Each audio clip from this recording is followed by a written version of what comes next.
pour démarrer la question de savoir si Trump est un protectionniste ou s'il va accepter le libre-échange, eh bien, on a, puisque ça a été un des éléments clés de la campagne, hein, vous savez qu'en Europe notamment, on a ce fameux accord TAFTA, hein, qui est un accord de libre-échange entre l'Europe d'un côté et les États-Unis de l'autre, et Trump a été très clair pendant la campagne, il ne veut plus de ces accords de libre-échange.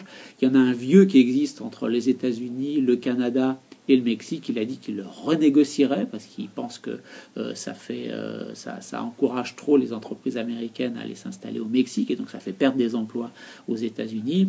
Là, il a annoncé hier dans une vidéo que tout ce que Barack Obama et les pays asiatiques avaient négocié, c'est-à-dire un accord transpacifique pour l'ensemble des pays du Pacifique, il allait retirer les États-Unis. Alors il a complété en disant je préfère aujourd'hui, à partir d'aujourd'hui, qu'on signe des accords bilatéraux bien négociés. Donc là, entre l'Europe et les États-Unis, c'est plutôt un accord bilatéral. Est-ce qu'il va juger que ce qui a été fait jusqu'à présent est bien négocié ou pas ? Je ne sais pas, mais en tout cas, ça ne veut pas forcément dire que TAFTA est mort du côté américain. Ça veut dire en tout cas que Trump va sûrement revenir sur les négociations entre l'Europe et son pays. Et donc, pour quel résultat, on verra dans quelques semaines. Quel est le programme économique complet de Trump? Alors, l'orientation, elle est claire. On fait augmenter les déficits budgétaires. On va relancer l'économie en faisant monter les déficits budgétaires. Pourquoi? Il a un de ses conseillers économiques qui s'appelle Scaramouche, hein, ça s'invente pas, Anthony Scaramucci. Il a dit les banques centrales, et notamment la Banque centrale américaine, a baissé les taux d'intérêt pratiquement à zéro. Ça peut aider l'économie, mais maintenant qu'on est complètement à zéro, eh bien, la politique budgétaire, elle n'a plus d'effet. Alors, il faut qu'on relance l'économie américaine par la politique budgétaire. Comment? Deux côtés. D'un côté, les dépenses, 1000 milliards supplémentaires de dépenses publiques à l'horizon de 10 ans, et de l'autre côté, 4600 milliards de baisse d'impôts, essentiellement pour les plus riches, qui sont destinés à relancer l'économie. Donc entre les baisses d'impôts d'un côté et la relance de l'investissement public de l'autre, qui est tombé à des niveaux extrêmement bas aux États-Unis, il espère un fort effet de relance de l'économie. Et avec ça, il laisse dépasser complètement le déficit budgétaire, il laisse exploser le déficit budgétaire. Alors bien sûr, quand on a un déficit budgétaire qui augmente, ça veut dire qu'il faut qu'il y ait des gens qui le financent, donc il y a une dette américaine qui va monter, et Trump dit oui, mais les taux d'intérêt sont tellement bas que c'est le moment pour les grands États, et notamment pour les États-Unis, de faire de la dette. Les taux vont sûrement remonter un petit peu, d'ailleurs ils ont déjà commencé à remonter parce que les marchés financiers anticipent qu'il va y avoir un gros effet de relance aux États-Unis, donc ils commencent à faire remonter les taux d'intérêt, mais même avec des taux d'intérêt qui remontent à partir d'un niveau tellement bas, ils vont remonter à partir d'un niveau tellement bas que les Américains vont pouvoir s'endetter assez facilement, massivement, s'ils veulent vraiment relancer leur économie. Juste le dernier petit bémol sur cette question, c'est que ça, c'est le programme de Donald Trump. Quand il va se retrouver devant le Sénat et l'Assemblée nationale, la Chambre des représentants qu'on appelle là-bas, l'Assemblée nationale qu'on appelle là-bas la Chambre des représentants, eh bien, jusqu'où les républicains modérés qui pendant des années ont refusé à Obama, ont refusé à tous les présidents de pouvoir augmenter la dette et les dépenses en disant il faut absolument qu'on maîtrise la dette, jusqu'où ils vont accepter que Trump fasse cet exercice de relance massif. On ne sait pas. En tout cas, c'est l'inconnu par rapport à un programme général dont on voit bien qu'il répond un peu au débat qu'on a en Europe, puisqu'en Europe, on dit exactement la même chose. La BCE a été au bout de ce qu'elle pouvait faire, avec des taux d'intérêt extrêmement faibles. Il faudrait une relance par l'investissement public. En Europe, on en débat. Trump, il le fait. Alors, pourquoi la bourse américaine a plongé alors que Trump propose un programme ultralibéral? C'est pas vraiment un programme ultralibéral. Sur le plan de la politique budgétaire, il est au contraire très très keynésien. Il veut relancer par la dépense publique.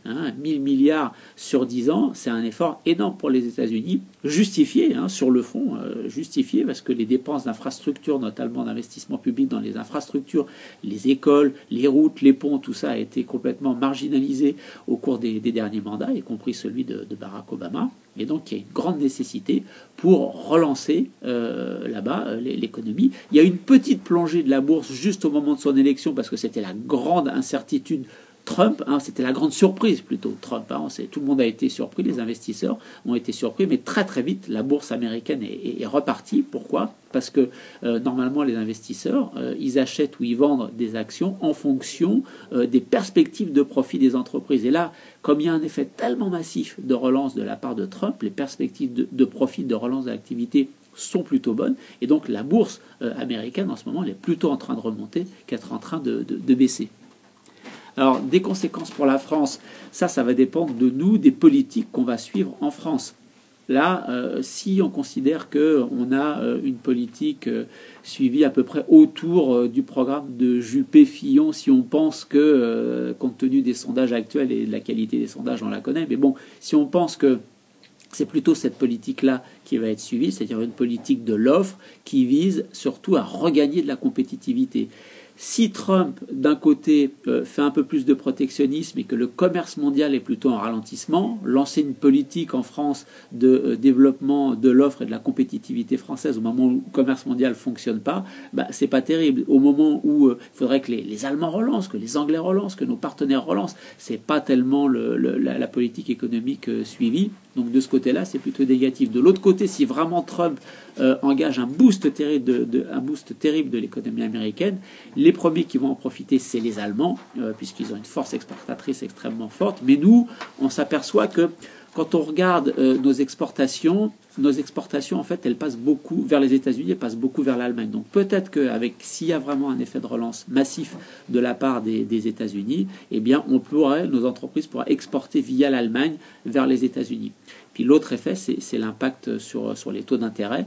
Les taux d'intérêt américains vont sûrement remonter, puisque si vraiment il y a un effet de relance et de relance sur les prix aux États-Unis, les taux d'intérêt aux États-Unis vont monter. Donc ça va attirer des investisseurs, parce que plus les taux d'intérêt sont hauts, plus quand on place en dollars, ça rapporte de l'argent. Et donc ça veut dire, par exemple, il y a sûrement beaucoup d'investisseurs en Europe qui vont aller placer leur argent aux États-Unis. Et ça veut dire quoi ? Ça veut dire que le dollar va monter par rapport à l'euro, que l'euro va se déprécier par rapport au dollar, et on va gagner de la compétitivité grâce à la baisse du taux de change. Donc ça peut avoir aussi un effet positif sur le plan de la compétitivité des produits européens, modulo, comme je disais tout à l'heure, l'aspect protectionniste de Trump, parce que s'il est vraiment très protectionniste, on va avoir du mal à exporter nos produits. Sur le climat et l'énergie, il veut faire du 100% fossile et laisser tomber le développement des énergies renouvelables. Pas du 100% fossile, mais c'est vrai que Barack Obama a essayé d'établir une politique de charbon propre. Alors, c'était complètement bloqué de toute façon. Sa politique était bloquée par la Cour suprême. Donc, il n'aurait pas pu aller beaucoup plus loin, Barack Obama. Mais à l'inverse, Donald Trump a dit « Je vais lever toutes les restrictions à la production d'énergie aux États-Unis. » Donc, à la production, y compris à la production d'énergie sale, et notamment par le pétrole et gaz de schiste. Donc oui, ça c'est clair. Si par hasard la politique de Trump relance l'activité, si par hasard la politique économique de Trump relance la croissance, ce sera une croissance beaucoup plus polluée aux États-Unis. Mais ça, je dirais, c'est la mauvaise nouvelle côté environnement, développement durable. La bonne nouvelle quand même, c'est qu'il y a beaucoup d'États américains et beaucoup de villes américaines, et là-bas on est vraiment dans un système politique fédéral, c'est-à-dire que l'État a du pouvoir, mais les collectivités locales ont du pouvoir. 17, en gros, pratiquement une vingtaine des 25 plus grandes villes américaines sont dirigées par des démocrates. Et dans chacune des villes, eh bien, on sait qu'il y a des interdictions pour faire du fracking, par exemple. Il y a des interdictions pour développer le gaz de schiste avec des méthodes qui ne sont pas bonnes pour l'environnement. Donc oui, du côté de l'État américain, il va y avoir sûrement une politique qui n'est pas très consensuelle sur le plan du climat, quoique Donald Trump ce matin, aujourd'hui même, a reconnu que l'activité économique de l'homme détruisait le climat. Donc là, il revient complètement sur ce qu'il a dit au moment de sa campagne. Il avait dit l'inverse. Donc là, ce matin, le président élu, qui va prendre ses fonctions le 20 janvier prochain, a dit oui, l'activité économique humaine a des effets sur la dégradation de l'environnement. Donc, et je peux m'accommoder de l'accord de Paris, la fameuse COP 21, les accords qui ont été signés volontaires, qui ont été signés par les États pour essayer de maîtriser cette dégradation de l'environnement. Donc Trump se calme de ce point de vue-là. Autre bonne nouvelle, je répète, du côté de certains gouverneurs d'État et puis surtout du côté des maires de grandes villes, eh bien, il y aura une activité, une politique beaucoup plus sérieuse du côté environnemental. Alors, sur le côté repli face à la mondialisation. Trump, en tout cas, dans le discours, c'est clair, il veut donner la priorité à la production et à la vente, à la production de produits sur le sol américain et à la vente de produits américains sur le sol américain. Est-ce qu'il va lancer une politique protectionniste tous azimuts? Il a dit: les Mexicains nous font une concurrence complètement dommageable avec leur modèle social, les Chinois font pareil, donc je vais mettre jusqu'à 35% de droits de douane sur les produits qui viennent du Mexique et je vais mettre jusqu'à 40% de droits de douane sur les produits qui viennent de Chine. Ça, c'est ce qu'il a dit pendant la campagne. Depuis qu'il a gagné l'élection et qu'il a été élu, il a dit non, ses conseillers ont dit on a mal interprété, c'était un petit calcul qui était fait à droite à gauche, mais non, on ne mettra pas tous ces nouveaux tarifs douaniers pour l'entrée des produits mexicains ou l'entrée des produits asiatiques et notamment chinois. Donc de la protection, oui, il va essayer d'inciter les entreprises américaines à produire de plus en plus sur le sol américain, à faire du circuit court, notamment dans tous les types de produits, dans les types de voitures, mais il rentre dans une dynamique de la mondialisation qui aujourd'hui est beaucoup moins forte que celle de la fin des années 90 et du début des années 2000, parce que vous savez, l'idée qu'on a une multinationale et que, par exemple, une multinationale qui produit des voitures, produit les capots dans un pays, les boîtes de vitesse dans un autre, les freins dans un autre, et tout ça, on finit par l'assembler en Chine, et puis de Chine, on le réexporte aux États-Unis. C'est vrai pour les téléphones portables aussi. Ça, c'est de moins en moins vrai en termes de dynamique de la mondialisation, parce que on le voit à quoi? On le voit au fait que tout ce commerce, c'est du commerce de biens intermédiaires, comme on dit. C'est un petit bout de voiture, plus un petit bout de voiture, plus un petit bout de voiture. Ce sont des biens intermédiaires qu'on remet ensemble pour faire un bien final qui s'appelle une voiture ou qui s'appelle un téléphone portable. Eh bien, le commerce de biens intermédiaires est en train de décliner au niveau mondial. Donc déjà, les grandes multinationales, en général, et les multinationales américaines en particulier, commençaient à réduire cette délocalisation massive qui consiste à s'installer un petit peu partout dans le monde. Ça ne veut pas dire que c'est terminé, mais c'est toujours présent. Mais c'est déjà en train de se réduire et Donald Trump va sûrement essayer d'aller un peu plus loin, en tout cas d'inciter les entreprises américaines à aller dans ce sens-là. Ça, c'est le côté de l'économie réelle. Et du côté de l'économie financière, du côté de la finance, il promet une finance plus dérégulée qu'hier. Est-ce que ça va inciter les investisseurs à plus venir chez lui? Il y a moins de contraintes. Ou au contraire à dire, puisque tout le monde fait des efforts pour éviter que la finance prenne trop de risques, aux États-Unis ça ne va pas être le cas, donc est-ce qu'il faut vraiment aller investir aux États-Unis? En tout cas, on ne sait pas pour l'instant, mais la seule mesure concrète qu'il a proposée aux grandes multinationales américaines, c'est de dire, vous cachez beaucoup d'argent à l'étranger, et notamment dans les paradis fiscaux. Pourquoi? Parce que il y a c'est estimé entre 2000 et 2500 milliards de dollars. C'est vraiment énorme. Pourquoi est-ce qu'elles font ça, les entreprises américaines? Parce que si elles rapatrient ces profits réalisés à l'étranger sur le sol américain, elles sont taxées au taux de l'impôt sur les bénéfices aux États-Unis qui est autour de 35%. Donc elles ne veulent pas se faire taxer ça. Et Trump a dit, eh bien, moi je vous propose, si vous rapatriez cet argent qui est dissimulé en partie dans les paradis fiscaux à l'étranger, je vous le taxe à 10%. Donc est-ce que vous êtes d'accord? Les républicains qui tiennent l'Assemblée nationale et le Sénat ont dit, on pourrait même leur proposer 8, en dessous de 9, 8, 8,5, 8,75, c'est en débat en ce moment. En tout cas, la logique, elle est claire. Puisque vous cachez de l'argent à l'étranger pour éviter les impôts, si vous le rapatriez, moi je vous fais un taux de fiscalité bonus, un taux de 10%. Et de ce point de vue-là, n'hésitez pas à rapatrier. Si vous rapatriez, développez pas la distribution de dividendes ou développez pas le fait de racheter les actions des autres. investissez, augmentez les salaires. Et ça, c'est l'une des choses sur lesquelles Trump compte pour redynamiser l'économie américaine. Alors, il y a plein de questions. Je ne sais pas si je vais pouvoir répondre à tout ça. Alors là, quelles sont les conséquences de l'arrivée de Trump au pouvoir et des liens avec les pétromonarchies du Golfe? Alors ça, c'est loin d'être évident, puisqu'il va absolument développer la production locale. Il pense que la dépendance aux ressources énergétiques étrangères est un gros obstacle à son grand slogan, Make America Great Again. De nouveau, il faut que les États-Unis soient la puissance mondiale la plus forte. Donc la plus forte. S'il peut avoir du pétrole pas cher à l'étranger, je pense qu'il l'achètera, mais sa priorité, c'est d'abord, et encore une fois, de produire les ressources énergétiques localement. Donc tant que c'est local, il va aider, il va donner des subventions publiques, il va lever les réglementations de ce point de vue-là, et donc sa priorité, c'est vraiment celle-là.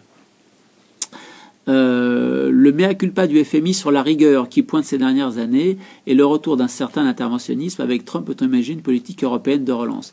Alors c'est vrai que les économistes du Fonds monétaire international qui jusqu'au début des années 2000 nous disaient vous avez un problème dans votre économie, il n'y a qu'à libéraliser.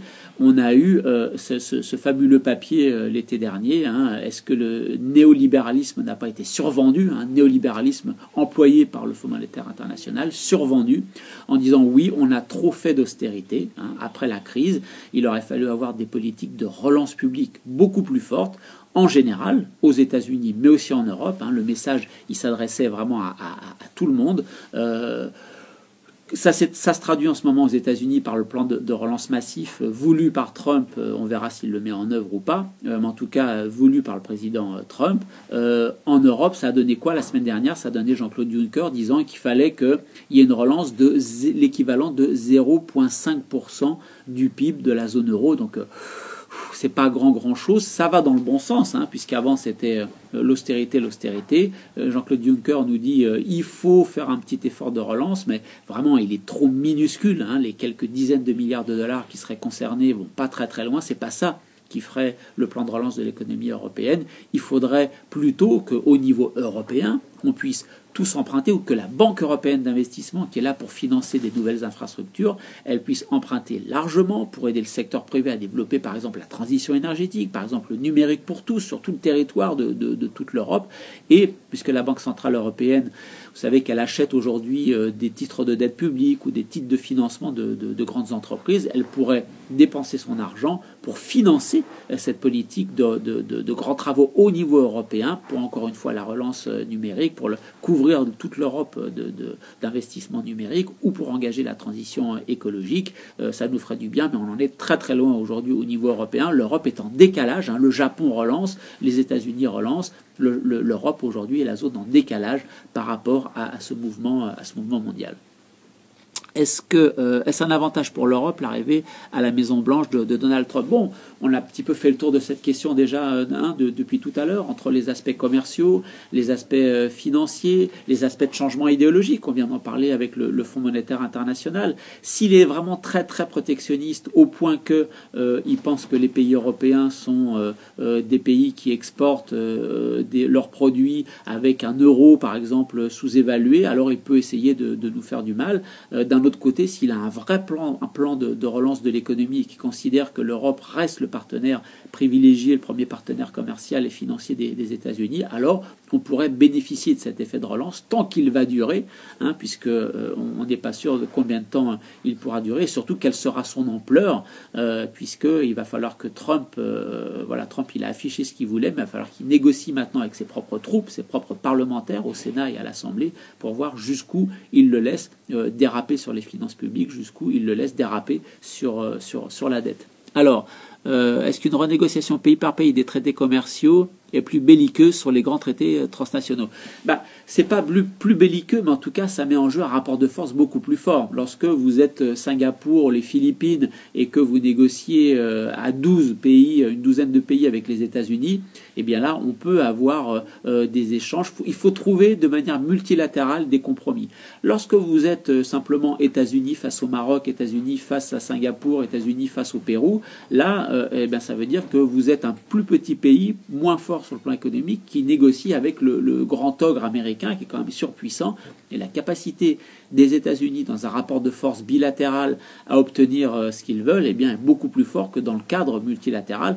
C'est parce que les États-Unis et l'Europe n'obtenaient plus ce qu'ils voulaient au niveau multilatéral que l'Organisation mondiale du commerce, qui est censée être l'institution, le lieu où on règle ces problèmes commerciaux internationaux, elle est complètement mise de côté, elle n'existe plus.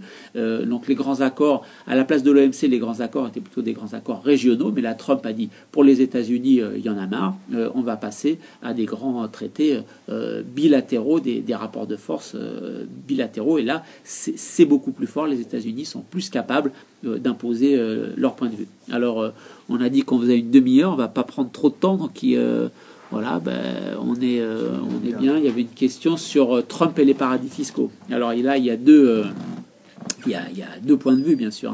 Le côté, un premier point de vue, qui est de dire Trump est un grand utilisateur des paradis fiscaux. Il a été condamné plusieurs fois de ce point de vue-là. Et donc, est-ce que c'est quelqu'un qui va qui va accepter la lutte contre les paradis fiscaux? Alors là, l'autre point de vue consiste à dire aujourd'hui la politique elle est engagée au niveau du G20 de lutte contre les paradis fiscaux. On voit bien que dans les réunions, le rôle clé des ministres des Finances. Si Trump nous nomme un ministre des Finances qui comprend rien à rien, il va dire tout ça c'est des trucs dirigés par les Européens, c'est bureaucratique, c'est l'institution internationale. On va arrêter d'avancer sur ce point. Si on a un bon ministre des Finances qui comprend les choses et qui comprend que les États-Unis, y compris, ont à gagner sur le fait que les grandes multinationales américaines ou européennes payent leurs impôts là où elles ont leur activité, ça va profiter à tout le monde, à l'Europe, à la Chine, mais aussi aux États-Unis. Donc de ce point de vue, on peut espérer que l'administration américaine va comprendre ça. Tout va dépendre en grande partie du ministre des Finances qui va être nommé. Trump n'a rien dit pour l'instant sur la politique européenne sur la politique américaine vis-à-vis des paradis fiscaux. En tout cas, il faut suivre avec intérêt et avec précision le nouveau ministre des Finances qui sera nommé par Trump.